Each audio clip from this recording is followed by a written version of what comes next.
सभी साथियों को मेरा क्रांतिकारी अभिवादन। दोस्तों, जैसा आपने मैसेज में देखा होगा, आज का फेसबुक लाइव देश के समस्त बिजली कर्मचारियों के साथ हो रहे शोषण के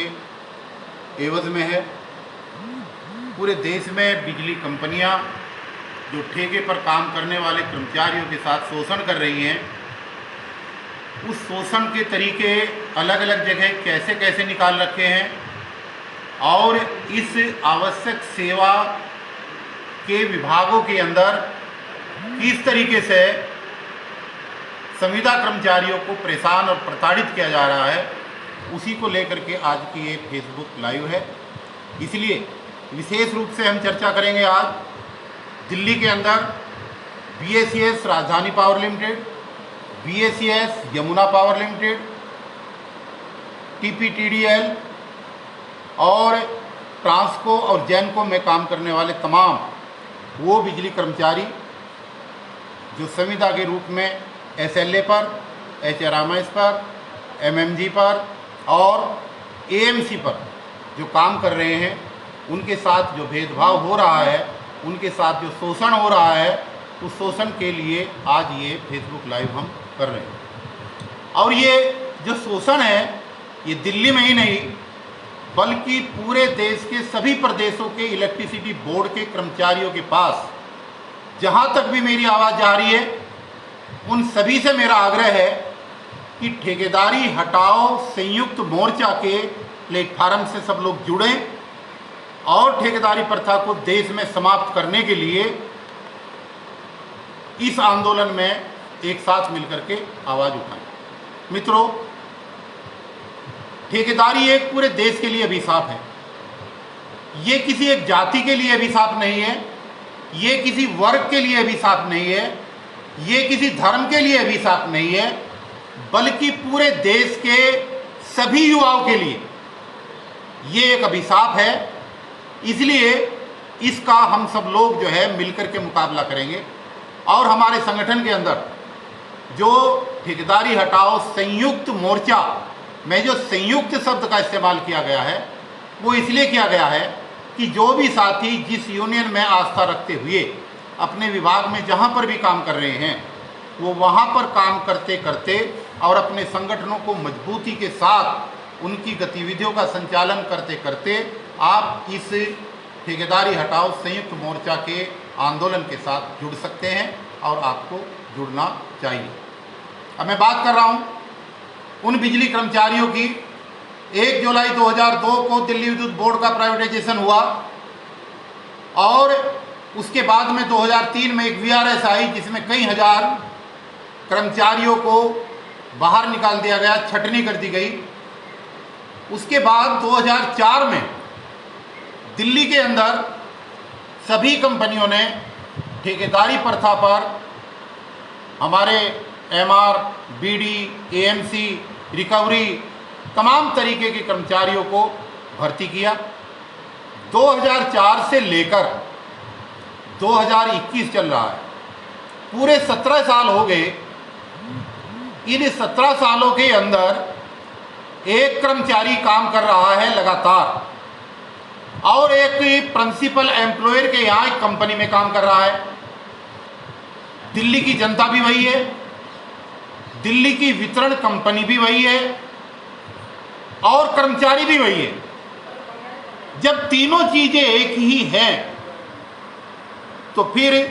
17 साल, 15 साल, 14 साल, 12 साल जिनको भी समय हो गया है, आखिर उन कर्मचारियों को मिनिमम वेज दे करके इस विभाग में उनका घोर शोषण हो रहा है। ये एक चिंता का विषय है और ये एक आपत्तिजनक कदम है दिल्ली सरकार का। ये आपत्तिजनक कदम है, ये दमनकारी नीति का कदम है उन बिजली वितरण कंपनियों का जो दिल्ली के अंदर कर्मचारियों का शोषण कर रही है। सुप्रीम कोर्ट की क्लियर कट गाइडलाइन है कि समान कार्य का समान वेतन लागू होना चाहिए। कहाँ पर लागू होना चाहिए? उन विभागों में जहाँ पर 24/7/31 आवर्स बेसिस पे काम होता है,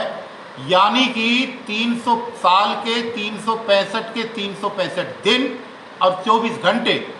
जहाँ पर काम सेवा दी जाती है, जहाँ पर कर्मचारी काम करता है, वहाँ पर काम करने वाले व्यक्ति को इस दौरान आवश्यक सेवा वाले विभाग में रखा जाता है। और विशेष रूप से जिन विभागों के अंदर इन कर्मचारियों के अधिकारों को गला घोटने के लिए सरकार और कंपनियां एस्मा लगाती हैं, एस्मा सिर्फ वहीं लगता है जहां पर आवश्यक सेवा होती है। एस्मा का मतलब ही इसेंशियल सर्विस मेंटेनेंस एक्ट है, यानी कि जो आवश्यक सेवा वाले विभाग हैं वहीं पर एस्मा लगता है। अब मैं जानना चाहता हूं, मैं दिल्ली सरकार से ये जानना चाहता हूं, पूछना चाहता हूं, मैं दिल्ली के उपराज्यपाल महोदय से भी विनम्रता के साथ ये जानना चाहता हूं कि जब बिजली वितरण कंपनियों में काम करने वाले कर्मचारियों के ऊपर आपने एस्मा लगा रखा है,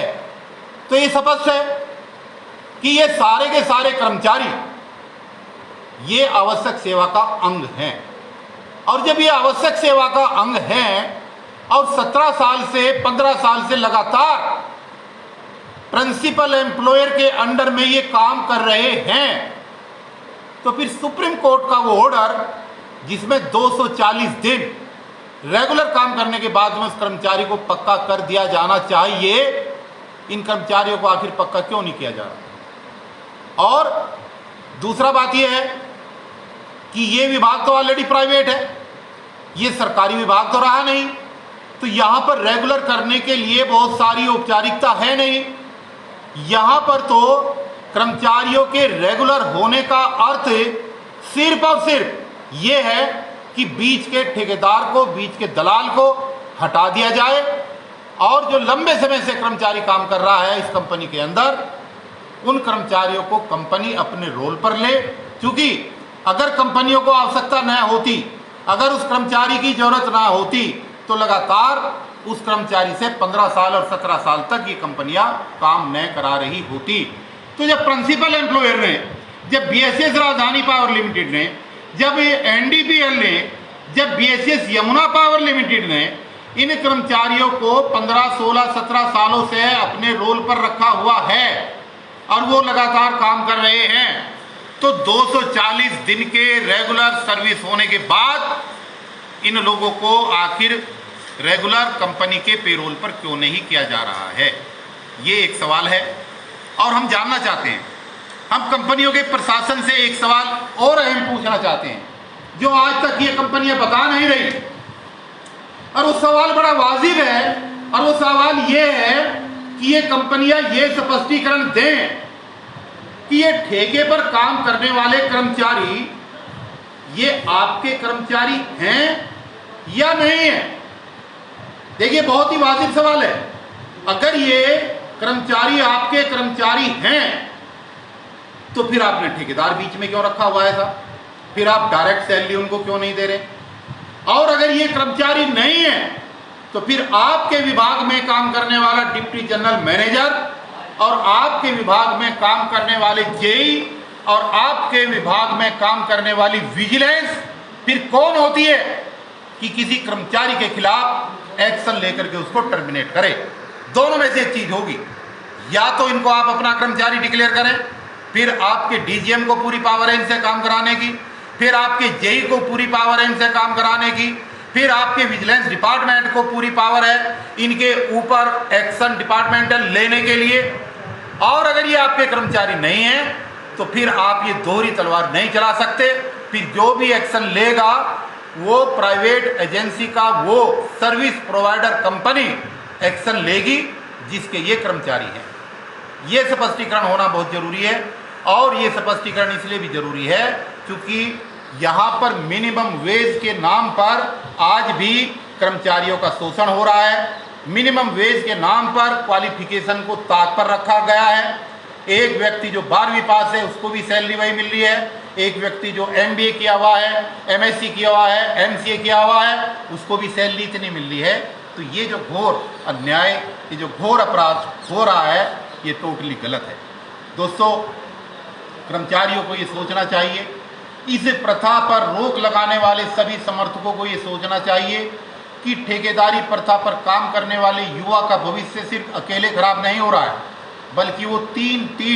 पीढ़ियों को प्रभावित कर रहा है। ये मैं अपनी हर वीडियो में कहता हूं कि ठेके पर काम करने वाला देश का युवा आज 3 पीढ़ियों को प्रभावित कर रहा है। पहली पीढ़ी उनके माँ बाप वाली पीढ़ी, जिन माँ बाप ने उसको पढ़ा लिखा करके काबिल किया और ये सोचा था कि ये बच्चा अफसर बन करके मेरे बुढ़ापे का सहारा बनेगा, वो व्यक्ति आज सामाजिक दायित्व की पूर्ति नहीं कर पा रहा है, वो अपने माँ बाप की देख रेख नहीं कर पा रहा है, वो अपने भाई बहन की देख रेख नहीं कर पा रहा है। दूसरी पीढ़ी उसकी स्वयं की वर्तमान पीढ़ी, आज वो काम कर रहे हैं। जब तक उनकी उम्र 30 साल 35 साल रहेगी और जब तक वो भाग करके काम करेंगे, ऊर्जावान तरीके से काम करेंगे, तो प्राइवेट कंपनियां उनसे काम कराएंगी। जिस दिन कंपनी को ये लगेगा कि अब इसका शरीर बुढ़ापे की तरफ चल दिया है, तो उसी दिन जो है ऐसे कर्मचारियों को कंपनियों से निकाल दिया जाएगा, क्योंकि देश के अंदर बहुत ज़्यादा बेरोजगारी है और उस बेरोजगारी के तहत एक नया लड़का अपना बायोडाटा लेकर के दरवाजे पे खड़ा रहता है, जो ये कहता है कि मुझे अगर 10,000 भी दोगे तो मैं काम करने के लिए तैयार हूँ। इसीलिए 35-40 साल के बाद जब उस कर्मचारी की सैलरी 30,000 35,000 रुपये हो जाएगी तो उसको फिर कोई नहीं रखेगा। और तीसरी पीढ़ी जो सबसे ज़्यादा प्रभावित होने वाली है वो ये है कि महंगाई के दौर में शिक्षा का इतना ज़्यादा महंगाई व्यवसायीकरण हो चुका है कि वो किसी भी सूरत में अपने बच्चे को एक उत्तम क्वालिटी की शिक्षा नहीं दे पाएगा। वो अपने बच्चे को डॉक्टर इंजीनियर नहीं बना पाएगा, वो अपने बच्चे को उस क्वालिटी का ट्यूशन नहीं दिला पाएगा जिसकी आज कंपटीशन को क्वालिफाई करने के लिए आवश्यकता है। तो ये ठेकेदारी प्रथा एक नहीं 3 पीढ़ियों को प्रभावित कर रही है। इसलिए समाज के तमाम बुद्धिजीवी लोग, सिर्फ युवा ही नहीं बल्कि देश के वो तमाम साथी जिनके बच्चे आने वाले समय में भी इस प्रथा का शिकार बनेंगे, उन सब लोगों का आज उत्तरदायित्व बैठता है कि देश में ठेकेदारी प्रथा को बैन करने के लिए, और अगर ये बैन नहीं होती है तो सुप्रीम कोर्ट की गाइडलाइन का पालन कराते हुए समान कार्य का समान वेतन के आधार पर हर प्राइवेट कर्मचारी को, वो चाहे असंगठित क्षेत्र में काम करने वाला मजदूर है, चाहे वो टेंडर के तहत एक सर्विस प्रोवाइडर के पास काम करने वाला एक हमारा मजदूर है, और चाहे किसी भी विभाग ने एक कच्चे कर्मचारी के रूप में उसको डेली बेस पर रखा हुआ है, अगर समान कार्य का समान वेतन इस देश के अंदर लागू नहीं होता है तो हम आज ठेकेदारी हटाओ संयुक्त मोर्चा के प्लेटफॉर्म के ऊपर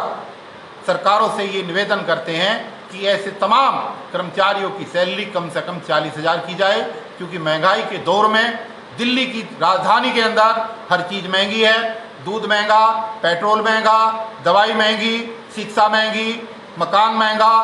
कपड़े महंगे, तो फिर वो आदमी 12-13 हज़ार 15 हज़ार रुपये में अपने 2 बच्चों का गुजारा कैसे कर पाएगा? सरकार कब सोचेगी? देखिए, हमने संघर्ष करके दिल्ली विद्युत बोर्ड एम्प्लॉयज़ यूनियन के प्लेटफार्म से एक जनरल सेक्रेटरी के रूप में हमने एक बहुत बड़ा आंदोलन शुरू किया, और उस आंदोलन की देन है कि एएमसी के लोगों की जब दुर्घटनावश मृत्यु हो जाती है, वो शहीद हो जाते हैं,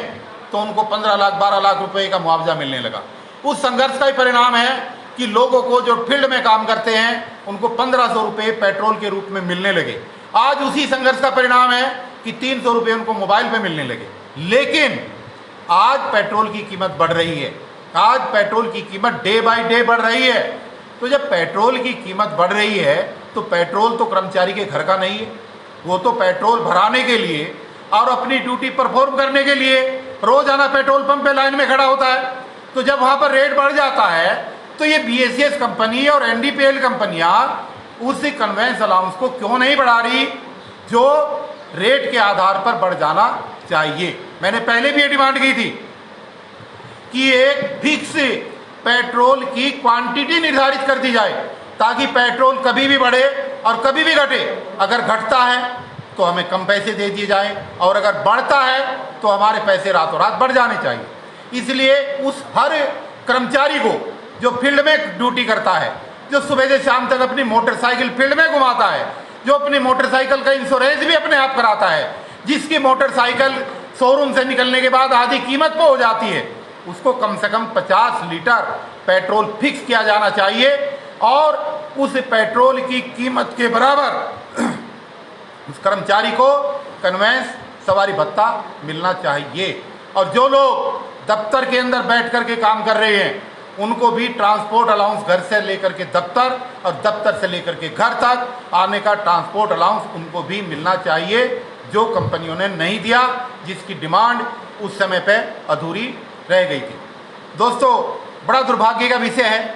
कि चमचागिरी कराने के चक्कर में, लोगों को अलग अलग समूहों में बांटने के इरादे से, डिवाइड एंड रूल करने के मकसद से कंपनियां जो एक वार्षिक इंक्रीमेंट लगती है उस वार्षिक इंक्रीमेंट में भी बहुत सोतेला व्यवहार कर रही है।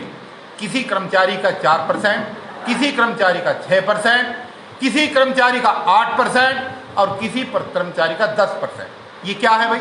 ये क्यों हो रहा है? जब सब बराबर काम कर रहे हैं, जब सब बराबर की धूप और बारिश का सामना कर रहे हैं, जब सब लोग बराबर का आउटपुट दे रहे हैं, तो फिर ये इंक्रीमेंट का पैमाना 4%, 6%, 8% और 10% क्यों? ये सब गलत है। और इसमें मैंने ये भी देखा है कि जो लोग 2015 के आंदोलन में शामिल रहे, जो लोग धरने पर बैठे, जो लोग आमरण अनशन पर बैठे, जानबूझ करके ऐसे युवाओं की जो अपने अधिकार को मांगने के लिए यूनियन के अंदर पार्टिसिपेशन करते रहे, ऐसे लड़कों को विशेष रूप से चिन्हित करके उनकी इंक्रीमेंट 10% से नीचे दी जा रही है, ताकि ये मैसेज जाए कि अगर आप यूनियन में काम करेंगे, अगर आप संगठन में काम करेंगे, अगर आप मैनेजमेंट के खिलाफ आवाज़ उठाएंगे, अगर आप सरकार के खिलाफ अपने अधिकारों की मांग करेंगे, तो आपका इंक्रीमेंट पूरा नहीं मिलेगा, आपका इंक्रीमेंट काट दिया जाएगा। तो ये जो सोतले व्यवहार कंपनियां, ये जो टूचापन कर रही हैं, और जो दिल्ली सरकार की सह मिली हुई है, उन केजरीवाल की सह जो कहा करते थे कि मैं बिजली कंपनियों का ऑडिट कराऊंगा, जो कहा करते थे कि मीटर तेज भाग रहे हैं, मैं इन मीटरों की जांच कराऊंगा, जो ये कहा करते थे कि पूर्व मुख्यमंत्री दिल्ली की शीला दीक्षित के खिलाफ मैं FIR कराऊंगा, उसको जेल भिजवाऊंगा, जो ये कहा करते थे कि मैं अनिल अंबानी को जेल भिजवाऊंगा, वो अरविंद केजरीवाल, उनकी सरकार और उनका मंत्रिमंडल सबका सब बिजली कंपनियों के साथ मिल चुका है और कर्मचारियों को एक तरफ लावारिस उन्होंने छोड़ दिया है। उस कर्मचारी को जिसने दुआएं की थी, उस कर्मचारी को जिसने प्रभु से दुआएं की थी कि केजरीवाल जी अगर मुख्यमंत्री बनेंगे तो हम रेगुलर हो जाएंगे, उस कर्मचारी को जो बिल बांटने जाता था तब भी जनता को कहता था कि आम आदमी पार्टी को वोट देना, जब वो रीडिंग लेने जाता था तब भी वो कहता था कि झाड़ू को वोट देना, जब वो रिकवरी करने जाता था तब भी वो कहता था कि आम आदमी पार्टी को वोट देना। ये एक इतनी बड़ी फौज जो दिल्ली के 50 लाख कंज्यूमर के घर घर जाती है, जो जिन्होंने प्रचार किया, जिन्होंने प्रसार किया, जिन्होंने कुदरत से दुआएं मांगी, आज वो अपने आप को केजरीवाल साहब ठगा हुआ महसूस कर रही है। 2013 की 49 दिन की सरकार के बाद जब हमारे कर्मचारियों ने जंतर मंतर पर धरना दिया तो केजरीवाल जी उस धरने में पहुंचे और कहा कि इस 49 दिन में की सरकार में मैं आप लोगों को पक्का नहीं कर पाया क्योंकि पूर्ण बहुमत की सरकार नहीं थी।